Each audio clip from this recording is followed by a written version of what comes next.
ये है दिल्ली दर्पण। नमस्कार, दिल्ली दर्पण टीवी देख रहे हैं आप और मैं हूं आपके साथ अंशुल त्यागी। कोरोना काल में सबसे बेहतर काम करने वाले हॉस्पिटल दीपचंद बंधु अस्पताल के एमएस डॉक्टर विकास रामपाल का अचानक तबादला कर दिया गया। नियमों को ताक पर रखकर अचानक हुआ यह तबादला हॉस्पिटल के स्टाफ और इलाके के प्रमुख लोगों के बीच चर्चा का विषय बन गया है। इस पर हैरानी व्यक्त की जा रही है कि जिस एमएस के कामकाज की जमकर प्रशंसा हो रही थी, उसे ट्रांसफर की आड़ में अपमानित क्यों किया गया। नियमों को ताक पर रखकर भगवान महावीर हॉस्पिटल में एमएस से हटाकर महज एक डॉक्टर के पद पर उसके जूनियर डॉक्टर के अंडर उसे काम करने के लिए क्यों भेजा जा रहा है। इस तबादले को भ्रष्टाचार से जोड़कर भी देखा जा रहा है। क्या है यह मामला, देखिए दिल्ली दर्पण टीवी की यह रिपोर्ट।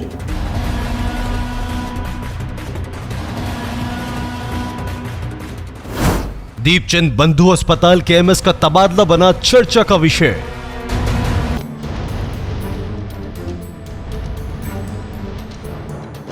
कोरोना काल में अच्छा काम करने वाले डॉक्टर का अपमान क्यों।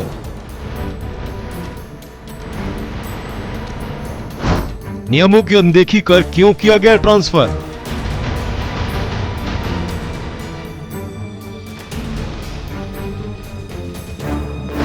मामला भ्रष्टाचार का या फिर रामपाल हुए राजनीति के शिकार। किसी अस्पताल के डॉक्टर का तबादला होना यूं तो कोई बड़ी बात नहीं है, लेकिन दीपचंद बंधु अस्पताल के एमएस डॉक्टर विकास रामपाल का तबादला जिस तरीके से किया गया है वो एक हैरानी और चर्चा का विषय बना हुआ है। सवाल उठाए जा रहे हैं कि जिस अस्पताल और एमएस ने कोरोना काल में इतना शानदार काम किया, उनका तबादला सभी नियमों को ताक पे रखकर क्यों किया जा रहा है। कोरोना महामारी के दौरान नॉर्थ दिल्ली के लगभग सभी अस्पताल कोरोना संक्रमण की वजह से बंद रहे, लेकिन उस वक्त भी अशोक विहार के दीपचंद बंधु अस्पताल ने शानदार काम किया। न केवल ओपीडी जारी रखी, बल्कि कोरोना संभावित मरीजों के लिए अलग से इंतजाम भी किया। दिल्ली दर्पण टीवी ने भी समय समय पर यहाँ का जायजा लिया और हॉस्पिटल और इसके स्टाफ के कामकाज को नजदीक से देखा। सचमुच इसकी चर्चा चारों ओर हो रही थी, लेकिन अचानक ये क्या हुआ। हॉस्पिटल के जिस डॉक्टर का सम्मान होना चाहिए था, उसे अपमानित क्यों किया गया। नियमों को ताक पर रखकर रिटायरमेंट से महज 6 महीने दूर डॉक्टर विकास रामपाल को महज एक डॉक्टर की हैसियत से महावीर हॉस्पिटल में भेज दिया गया। इस ट्रांसफर पर कांग्रेस के पूर्व विधायक हरिशंकर गुप्ता भी नियमों के विरुद्ध और बेहतर काम करने वालों का अपमान बता रहे हैं। वो स्थानीय विधायक से भी अपील कर रहे हैं कि वो खुद आगे आकर डॉक्टर रामपाल के ट्रांसफर को रुकवाए।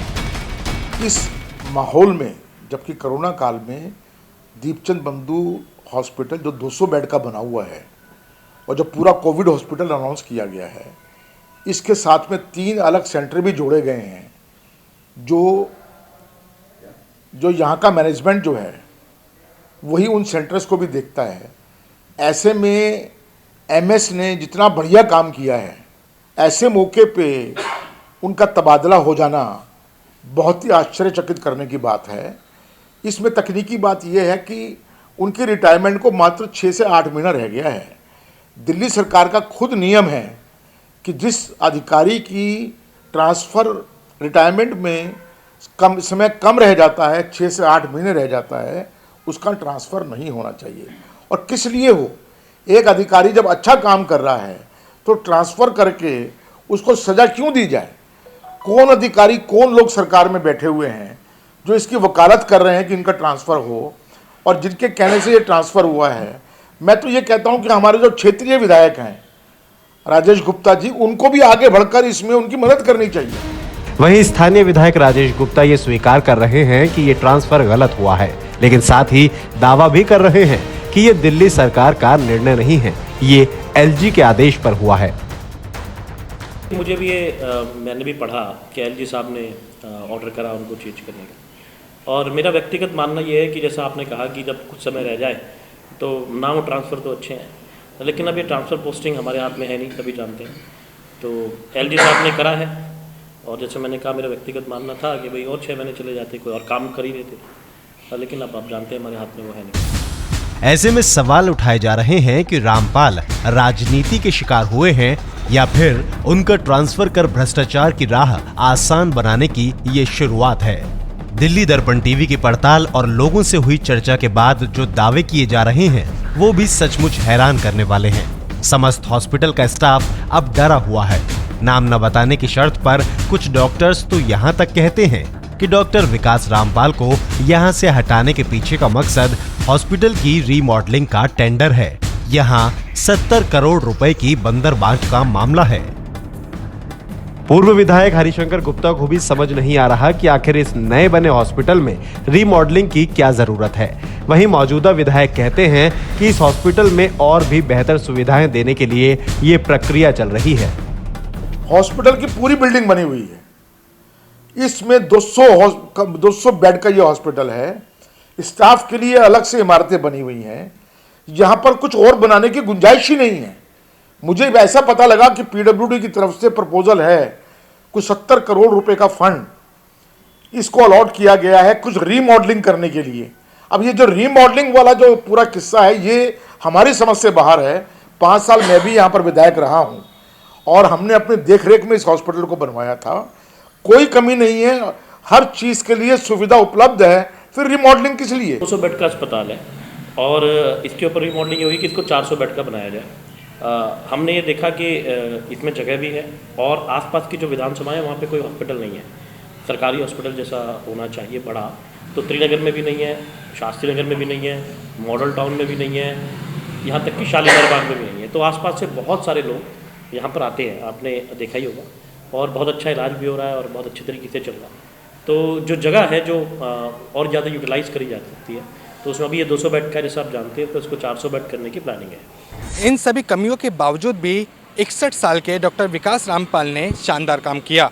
उनका सपना था कि अपने रिटायरमेंट से पहले इस अस्पताल को एक मिसाल बनाया जा सके और मॉडल के रूप में पेश किया जा सके, लेकिन दिल्ली सरकार, ठेकेदार और अफसरों की मिलीभगत ने इसे एक मिसाल नहीं बनने दिया। डॉक्टर विकास रामपाल की जगह जिस डॉक्टर सुमन कुमारी को एमएस बनाया गया है वो यहाँ पहले एमएस रह चुकी हैं। सूत्रों के अनुसार उसने ही हॉस्पिटल के रिमॉडलिंग नक्शे को पास किया था।